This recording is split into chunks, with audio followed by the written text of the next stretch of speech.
You're going to the facility whether you want to or not." He stood by the dining room window, arms crossed as if waiting for me to break down in tears or drop to my knees and plead. But I didn't do a thing. I didn't move or say a word. I just watched him. I wondered silently if this was truly the son I had raised. The same one I nursed with broken, tender breasts. The one who slept clinging to my robe when he had nightmares. How does blood turn so cold? I didn't answer, not because I lacked the words, but because if I opened my mouth, my very soul would spill out.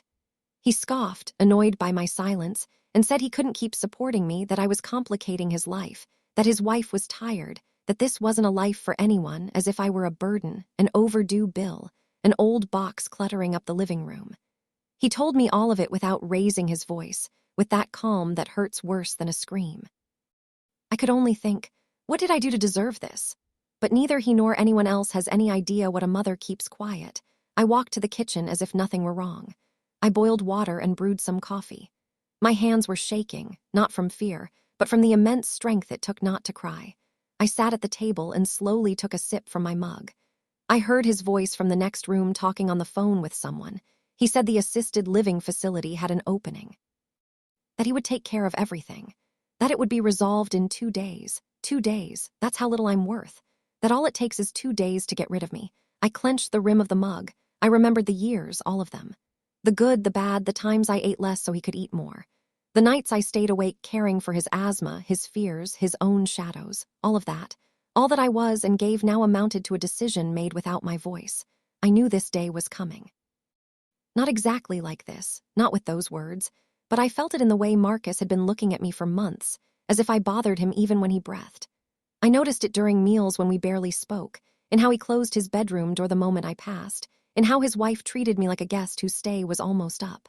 But that phrase was the final blow. When he walked back into the kitchen, I had finished my coffee. I asked him in a quiet voice if he wanted me to make him dinner. He looked confused. Maybe he expected a different reaction. Maybe he wished to see me on my knees, screaming, begging. But I wasn't that woman anymore. I didn't make him a thing. I went to my room, closed the door carefully, sat on the bed, and right there in that moment, in the middle of the night that was just beginning, I decided that if anyone was going to make decisions about my life, that person was going to be me. Marcus doesn't know who I am or who I was or everything it cost me to get here. He conveniently forgets that I also had a life before being his mother, that I wasn't born or frail or tired, that I once dreamed, that I danced in the rain, that I loved wildly, that my heart was broken, that I started over, and that I built everything he now wants to take away. He forgets that this house doesn't belong to him, that I raised this house with my own hands. I worked 30 years as the manager of a local bakery, clocking in 6 days a week just to pay for every single brick, every window pane, every flower in the yard. I only slept 4 hours a night. I never asked for anything, not even thanks. But of course, memory is selective when it's convenient. I didn't sleep that night. I lay looking at the ceiling, remembering every detail of my life. The first day I saw this lot when it was just dirt and hope. The day I brought newborn Marcus home wrapped in a yellow blanket. The Christmases, the laughter, the fights, the makeups, everything was stored within these walls. And now he wanted to put me in an institution as if I were a prisoner. I didn't cry, not because it didn't hurt, but because I wasn't going to give him my tears. The next morning, I woke up before everyone. I prepared breakfast as always. Marcus came down with his usual expression, that mix of haste and distance. He told me he had to go out to handle some paperwork and that we would talk later. I nodded. When he left, I went to the closet not to pack clothes. Not yet. I went for something else. A small box of dark wood that I've kept for years. Inside were my most important documents, deeds, my will, and some savings that nobody knew I had. Not a lot, but enough. There were also letters, photographs, old clippings. I sat on the bed with the box on my lap, and for the first time in a long time, I smiled. He thinks I'm weak. He thinks he can decide for me, but he has no idea everything I've endured and what I'm capable of. I closed the box again. I put it back. I had to act calmly, intelligently. It wasn't time to show my hand yet, but the game had started, and this time the one moving the pieces would be me. That night, I pretended to be tired. I went to bed early. From my room, I listened to Marcus talking to his wife. They were saying the place was nice, that it had a garden, that it was well kept, as if they were describing a resort hotel, as if a mother were a thing you put on a shelf. I pulled the blanket up to my neck, not to protect myself from the cold, but from their contempt. The idea of leaving no longer hurt. What hurt was that they believed they could decide it without me, but they would soon understand. The next week was going to change everything, and this time I would have the final word. I remember the exact day Marcus was born. It was as if the sky knew something important was about to happen. The doctor told me he took a deep breath from the very first second, as if demanding the whole world with that first cry. And I, foolish me, thought that meant strength, that meant life.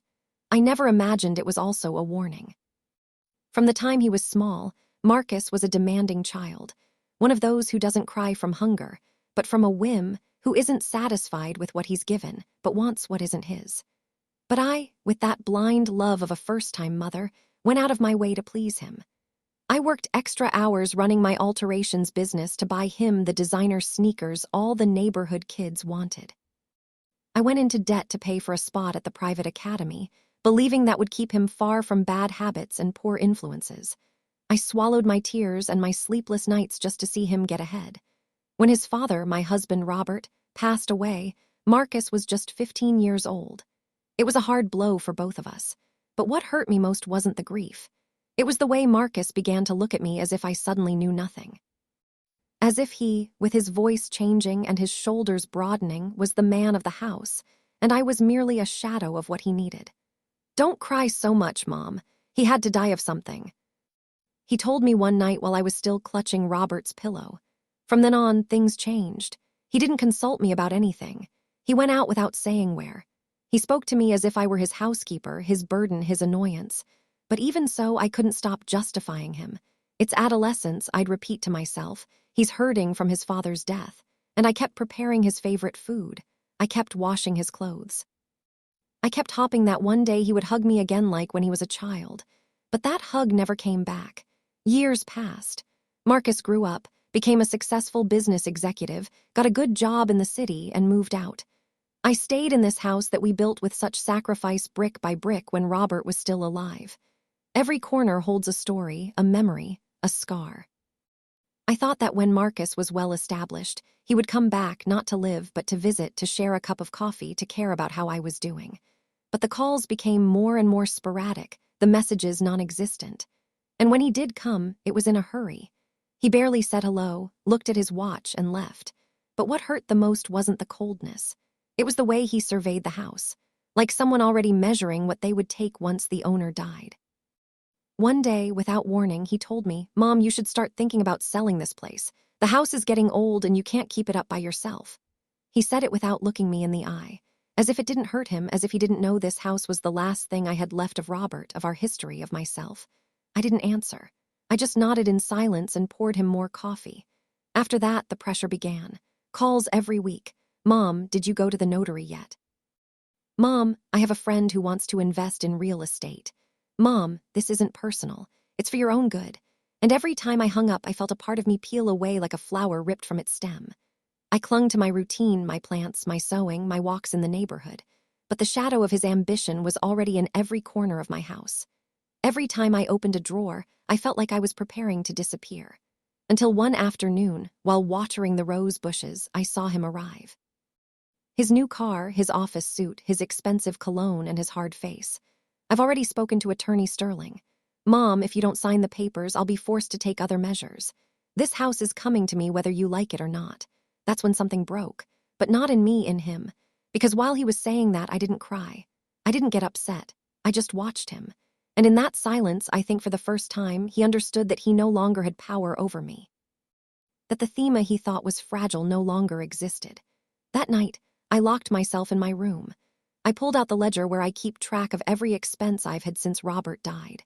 How much did Marcus's education cost? How much did I invest in the house?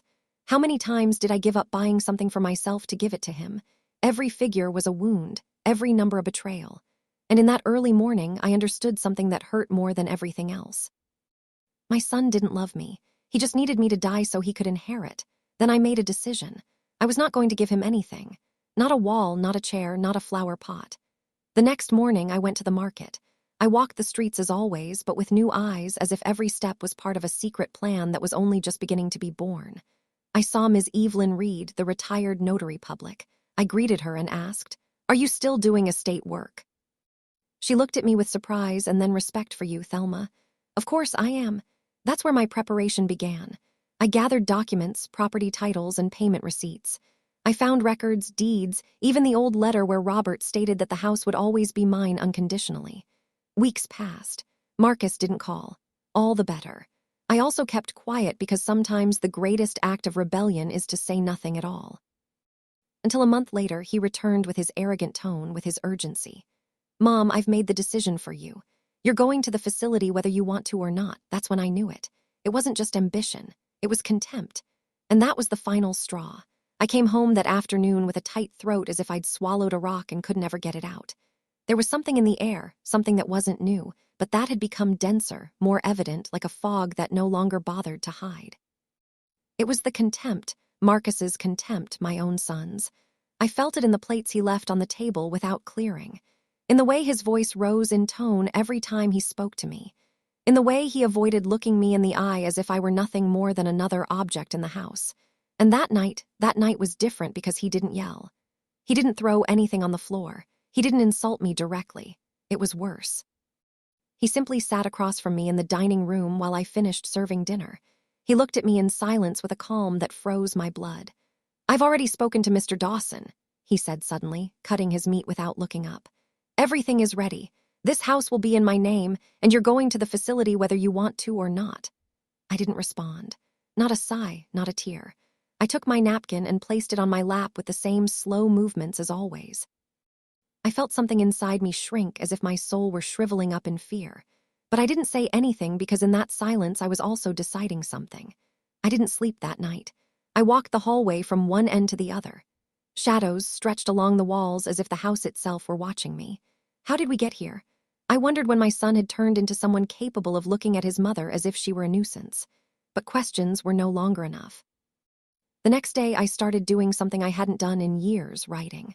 I took an old notebook and began jotting down dates, names, facts, as if my life were a file that needed to be scrutinized.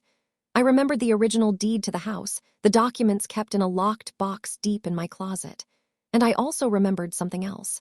I hadn't signed anything yet. That transfer hadn't happened. Legally, that house was still mine. And if he thought I was going to hand it over like an old rag, he didn't know me. Not well enough. I started small. I sold some antique silverware I had inherited from my mother, then some jewelry that had been stored away for decades, all in silence, all without raising suspicion. Marcus thought I was still the submissive woman who washed his clothes and served his breakfast without complaint. But no, not anymore. The day before his next visit with the attorney, I heard him talking on the patio phone. He didn't know I was behind the curtain listening. "Yeah, it's all set. The old lady doesn't say anything. She just cooks and walks around like a ghost. No problem. We'll sign in a week and I can start the renovations. I'm going to gut that whole kitchen." I didn't cry, but that phrase, the old lady, that's what he called me. Mom, not my mother, not the woman who gave me life, just the old lady. And right there, in that exact instant, I knew there was no more time to waste. I had to protect the little bit of me that was left, the part he wasn't going to destroy. I got up early the next day and went to the bank. I opened a new account under a different name. I took precautions I'd never taken before. I changed passwords, saved copies of documents in different places, and reread the house deed line by line as if it were a tragic novel. And right there, in that rereading, I found a detail I'd forgotten, a clause that allowed me to annul any change if I proved coercion or abuse. I guarded that page as if it were gold. The humiliations continued. Marcus never tired. Every day he had a new way of making me feel small. Sometimes he simply ignored me. Other times he'd come in with grocery bags and drop them forcefully onto the table as if I were his employee. Not a word, just orders, just cutting stares. One night, when the tension was so thick you could almost chew it, I made his favorite meal, smothered pork chops and rice, just like when he was a boy. I thought with my lingering naivety that by tasting it he would remember something, some happy moment, some laughter, some hug from the days when he was still a child with small hands seeking refuge in my skirt. But no, he took a spoonful, tasted it once, and said with disdain, "This is bland just like you." I froze, not because of the phrase, but because in his tone there wasn't even anger anymore. It was total absolute indifference, as if I no longer existed. And that's when I decided I couldn't keep going through this alone. I thought of someone, the only person who always spoke to me with kindness when we ran into each other at the market, even though it had been years since we sat down to talk. Serena Hayes, the neighbor down the street, the one who took care of her sick mother until her last breath, the one who offered me help more than once when she saw me carrying bags alone. We weren't intimate, but there was a light in her that made me feel that there was still something good left in this world. I went to find her. I walked to her house with my heart in my throat. And when she opened the door with her hair pulled back and her apron covered in flour, I simply said, "I need to talk, and I don't know who else to turn to." She let me in without asking anything. I sat in her kitchen, which smelled of freshly baked bread, and I let everything out, every word, every invisible blow, every night of silence, every gesture of contempt. Serena listened without interrupting. She didn't offer cheap comfort. She just took my hand when I finished and said something that still echoes in my memory. "You're not alone, and you don't have to give your life to someone who doesn't value it." That day, something shifted in me. I returned home a different person. I no longer walked with my back hunched or my shoulders slumped. I felt as if for the first time in a long time I had a plan, a real one, my own. And Marcus noticed it. He looked at me with narrowed eyes as if he suspected something, but he didn't say anything. He just frowned and went back to checking his phone. I, on the other hand, smiled because I knew his time was running out and mine was just beginning. Serena kept her word. She didn't just listen that first time. She began visiting me frequently, quietly, as if she knew that any whisper in this house could turn into dynamite. She brought me homemade bread. Sometimes she just sat with me on the patio watching the leaves fall, and little by little she became a constant presence, a companionship that didn't require many words. Her way of just being there was a relief amidst so much shadow. One afternoon, while we were preparing some strong black coffee together, she looked at me with those tranquil eyes and said something that startled me. "Thelma, if you decide to leave, I'll help you go anywhere. You don't need to tell me when. Just tell me you're going to do it." I didn't answer immediately. I just watched the steam rise from the pot as if it held my thoughts. But inside, something was igniting. For the first time, I felt like I could not only escape, but that I could start over. That night in my room, I opened the drawer where I kept my important papers.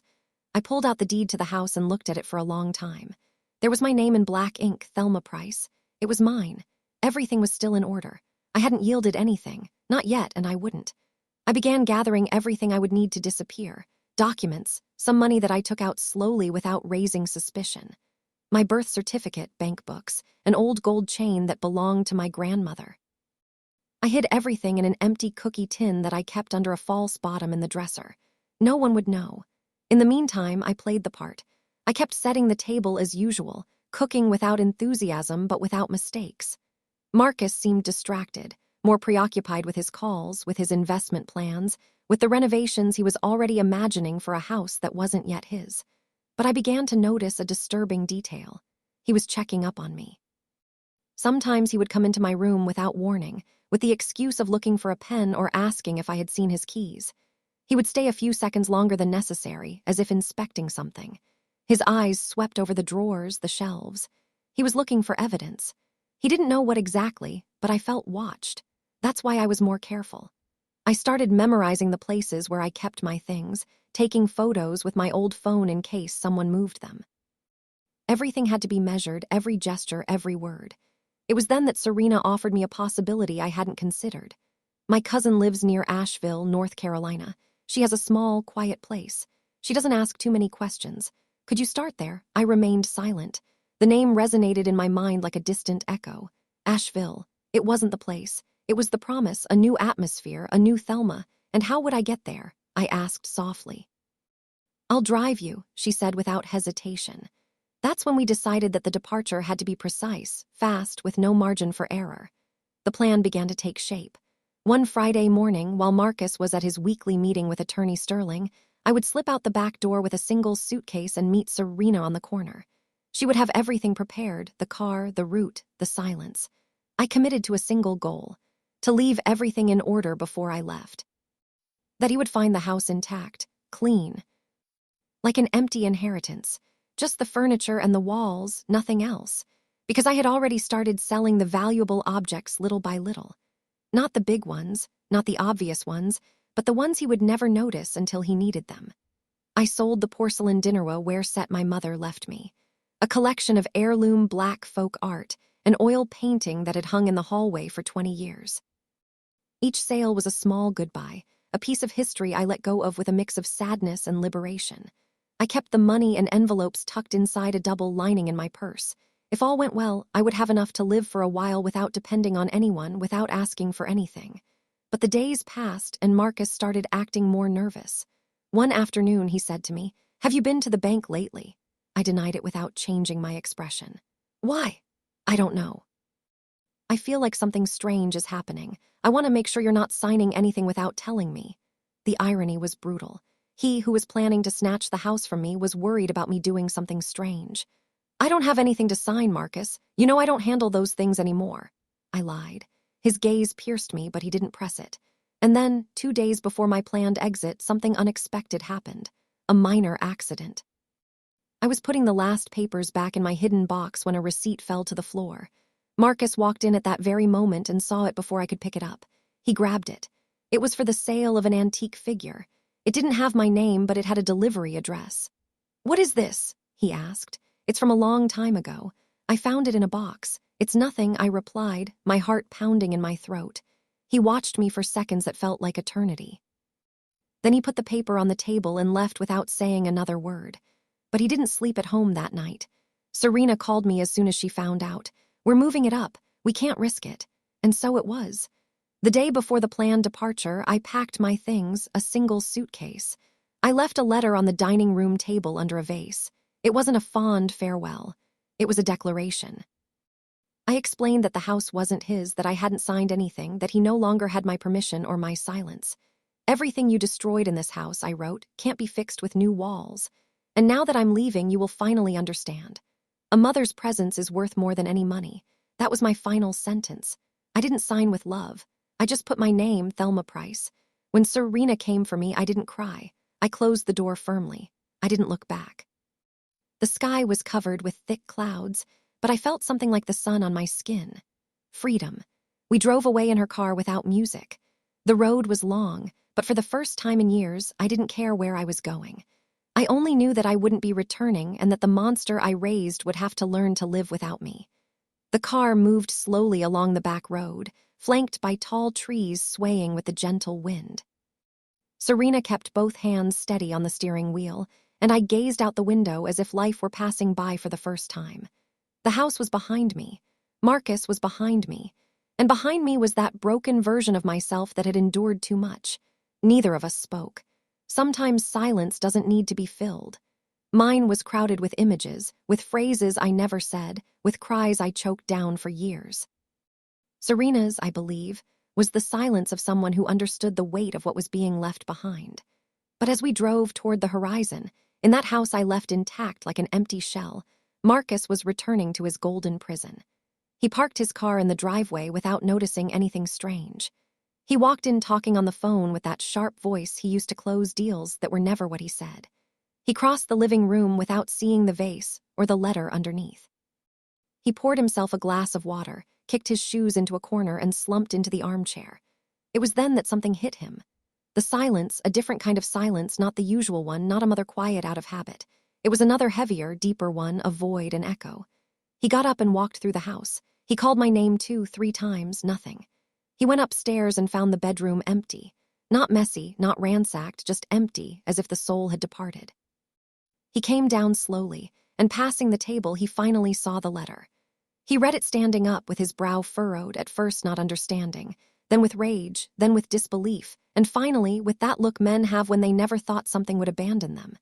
He tore the paper up, threw it on the floor, and kicked the vase, which shattered against the wall.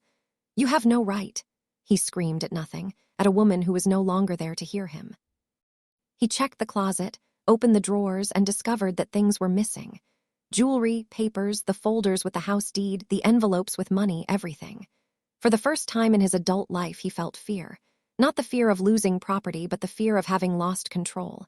He called my phone once, twice, 20 times, always the same message. "The number you have dialed is not available." He called his contacts. Nobody knew or nobody would say.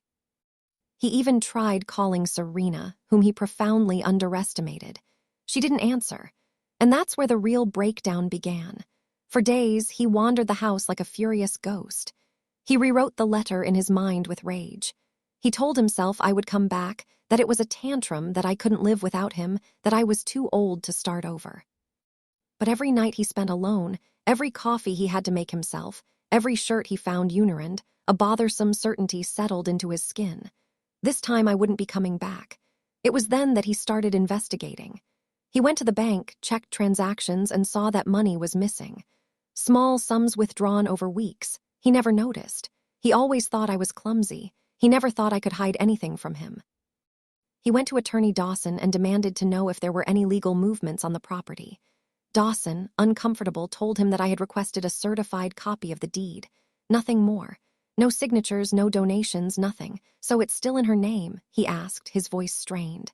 Yes, everything still belongs to your mother, and if I sell it without her signature. Dawson raised an eyebrow. You can't. Legally, you have no right whatsoever. And that was it. Marcus understood that he hadn't just lost me. He had underestimated me. He started talking to neighbors, asking about any friends, but nobody said a word. He even went to Serena's house and knocked on the door, but no one answered. He knew she had also been gone for a few days. That only enraged him more. He started drinking. Not violently, not like in the movies. He did it in silence, sitting in front of the television, which was tuned to channels he wasn't watching. Bottles emptied without a sound, food without flavor, days without purpose. And in that abyss, he began to look at the house with different eyes.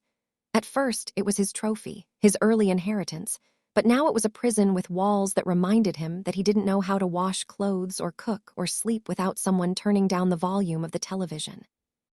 One morning, he woke up and found the living room covered in dust. He realized the refrigerator was empty. There was no coffee left, the bathroom smelled stale, and then he burst into tears. Not a childish cry, not a noisy one. It was a low, almost shameful cry, a whimper between clenched teeth, because for the first time he felt what he never imagined feeling. Abandonment. And that was the real revenge. Not the papers, not the money, not the letter, but the absence. Mine. That mother who was always there, even when he didn't deserve company.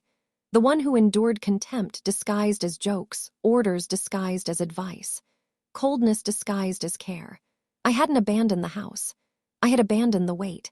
I had let go of my executioner, and that disarmed him inside, because no matter how much he screamed, how angry he got, how much he sought revenge, he couldn't force me to come back. And every night, as he locked up with the lights off, and the television talking to itself, he understood a little more the final sentence of my letter. A mother's presence is worth more than any money, and that presence was no longer his. We arrived at the town's entrance as the sky began to be stained with deep orange. Wasn't a tourist spot or full of charm. It was quiet, silent, just enough for a broken woman like me to learn to breathe again. Serena turned off the car and looked at me with that expression of hers, a mix of tenderness and firmness. She didn't say anything. She let me take my time. I got out slowly. My legs were shaking, not from weakness, but because every step was a decision. Every step was an act of rebellion against years of emotional subjugation. I crossed the threshold of the small one-story house we had rented from a distance. It had no luxuries, but it had no ghosts either. That's what I needed. The air inside smelled of old wood and recent cleaning. The windows were open, letting in the murmur of the wind. I stepped onto the floor like someone stepping onto solid ground after a shipwreck. I sat in the single dining room chair and let out a low, unexpected, almost hysterical laugh. Serena poured me a glass of water. She sat across from me. "You're here," she said as if it were an Olympic achievement. And it was. "Yes," I replied, "I'm here. I didn't sleep that night, not because I was uncomfortable, but because my body didn't know what to do with so much silence. There were no footsteps in the hallway, no passive-aggressive messages, no judgmental stars, just the night and me. And that was my first free night of insomnia. The following days were clumsy. Learning to live without fear takes time. The first few times I went to the market, I walked around looking at everyone as if they were danger in disguise. It was hard to smile, not because I didn't want to, but because I had forgotten how to do it from the inside out. Serena was patient. She accompanied me, gave me space. Sometimes she cooked for me without asking. Other times she simply read in silence while I stared at the wall, not knowing what to think. And little by little, the house began to smell like coffee in the morning. The plants she brought from the nursery started to bloom. A neighbor, Martha, knocked on the door one day to offer freshly baked bread. I smiled awkwardly, not knowing if that was dangerous or not. But Serena gently squeezed my arm. She reminded me that I had climbed out of the well. One afternoon, while watering the pots on the patio, I realized I was humming a song. I didn't remember which one, but it was mine. My mind sang it without permission. And right there, I knew something inside me was starting to come back. It wasn't happiness yet, it was presence. For the first time, I felt present in my own life. But there were also dark moments. Nightmares in which Marcus yelled at me. Memories of plates shattered on the floor of entire days without him speaking to me because he couldn't find his keys. The time he told me, "You're a burden, Mom. If it weren't for me, you'd be living on the street." Those phrases don't go away easily. They get under your skin like invisible needles.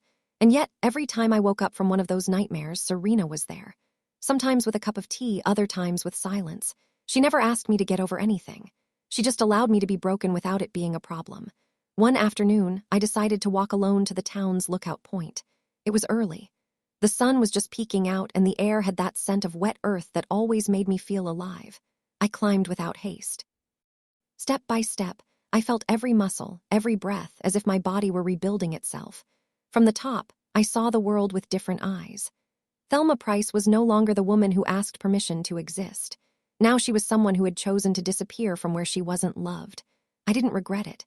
I thought about selling the house, using that money to travel, to live peacefully with Serena, to give myself the years he never let me have. And I would do it because it was mine. Because for the first time, everything I had, my body, my decisions, my affections, was also mine. And at that instant, the wind blew hard as if life itself were whispering to me, "You are exactly where you need to be." It wasn't revenge. It wasn't punishment. It was emotional justice. Marcus would learn, if he wanted to, that a mother isn't eternal, that you can't stomp on a heart and expect it to keep beating for you. I no longer beat for him. I beat for me. Marcus didn't know when he began to feel that the house no longer belonged to him. At first, he pretended it was temporary. He told himself I was overreacting, that I needed time to calm down, that I would come back as soon as I got over my foolishness. But as the days passed and I didn't return, the silence began to multiply in the corners. It was no longer simply an absence. It was a sentence. The kitchen woke up cold. There was no smell of coffee. No one opened the windows. Dust began to settle like a guest who knew he wouldn't be expelled. The house, without my presence, became inhospitable to him. And for Marcus, that was incomprehensible, because all his life he had seen me as a useful piece of furniture, an extension of the house, a kind of entity without will that served without question. He didn't understand that the soul of that home was me, and that when I left, I took it with me. Serena watched me in silence every morning. She knew that something inside me was reordering itself. We didn't talk much about Marcus, but we both knew he was trying to track my shadow. He did it through missed calls, messages I never answered, and rumors that reached me like distant echoes. He had gone to the bank, to the notary, even to a distant cousin's house, hoping someone knew about me. But I remained invisible, not out of fear, but out of dignity. One random afternoon, while walking with Serena through the local market, I saw an indoor plant I had always liked, an intertwined ivy with strong green leaves. I bought it without thinking. When we got home, I placed it on a shelf by the window where the sun hit it in the morning. I surprised myself talking to it as I arranged it. "You're going to be fine here." I am too. That night, I dreamed of Marcus. But he wasn't the rude, authoritarian man who yelled that I was ruining everything. He was a child.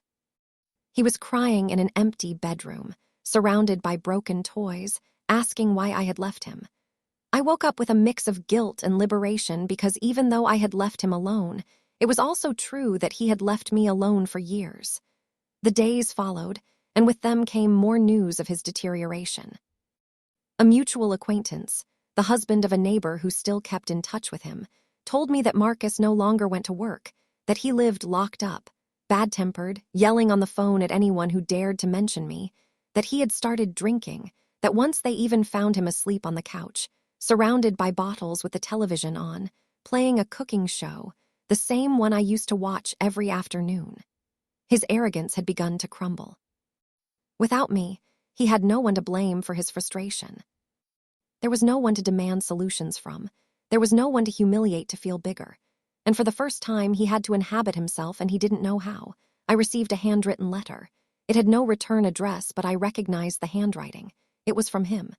A clumsy attempt at an apology mixed with pleas and manipulation disguised as concern.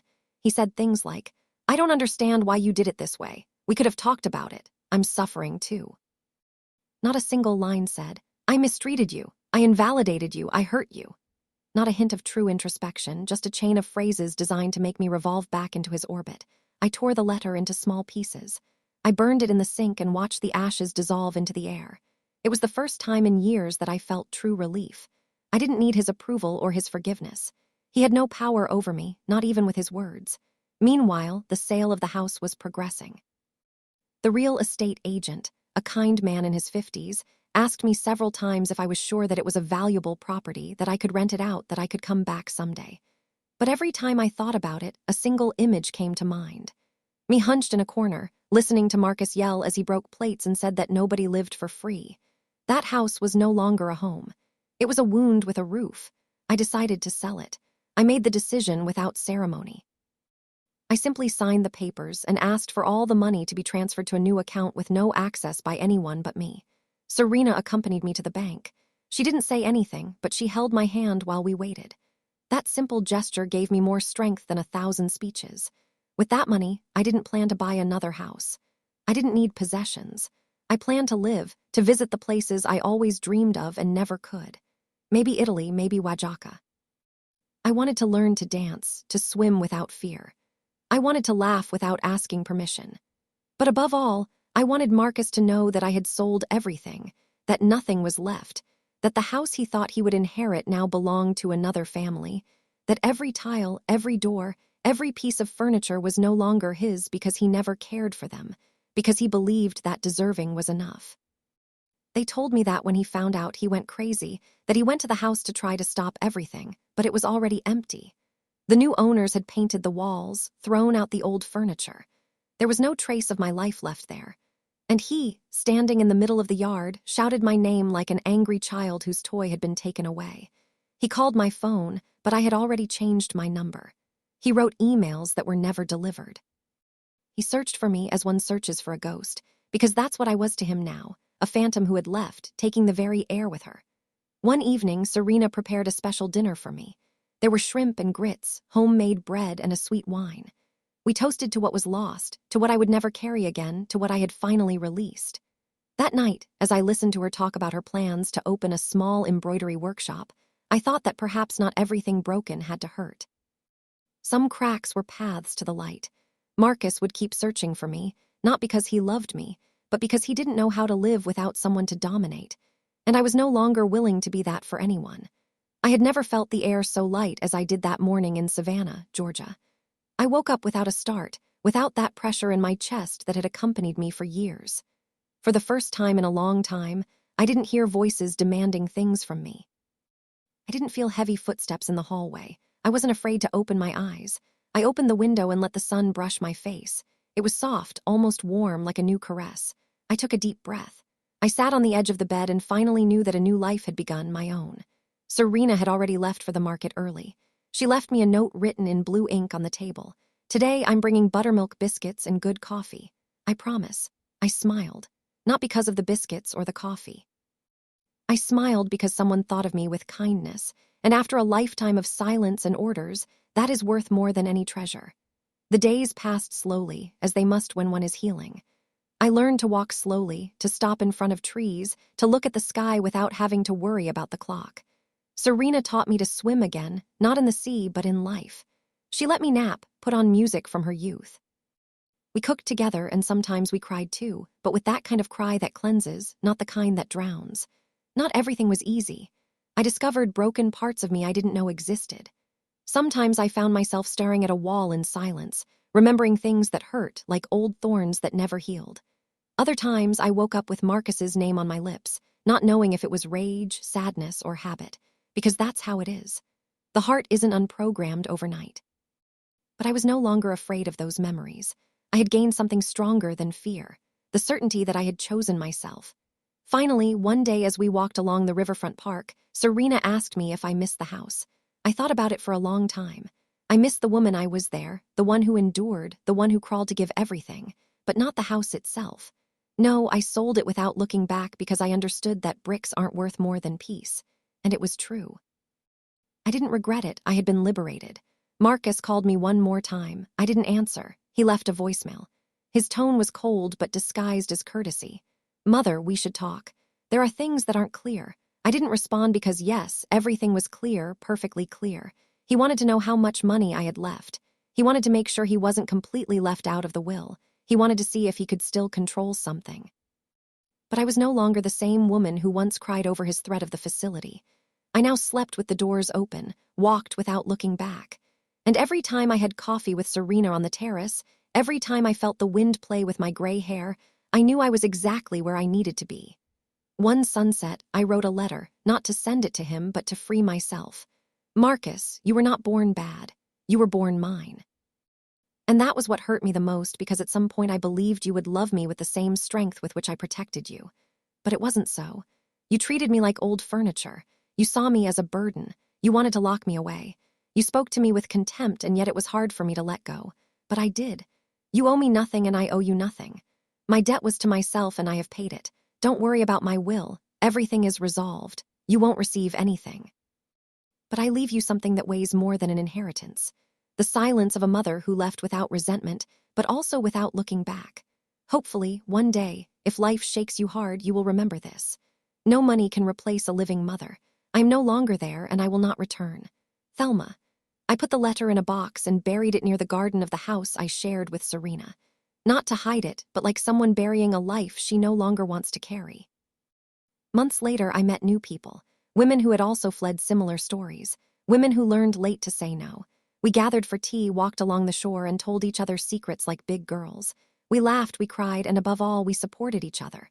One of them, Estelle, told me one afternoon, "Thma, you are brave." I laughed. "No, Estelle, I'm just tired of not being." And she was right.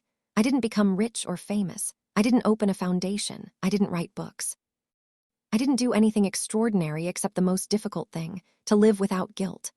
I learned to dance alone, to eat without hurry, to look in the mirror without searching for flaws, to listen to my own voice and trust it, to sleep with a calm heart. And at my age, that is a revolution. I no longer wonder what would have happened if Marcus had loved me differently because I understood that love, if begged for, becomes a prison. Today I walk lightly. Today I am not afraid. Today I know that I was a mother, but I am also a woman. And above all, I am free. Because one day I was forced to choose between the facility and obedience. And I, without saying a word, chose silence and then chose life. I sold everything, not for revenge, but to remind him and myself that a mother's presence is worth more than any money.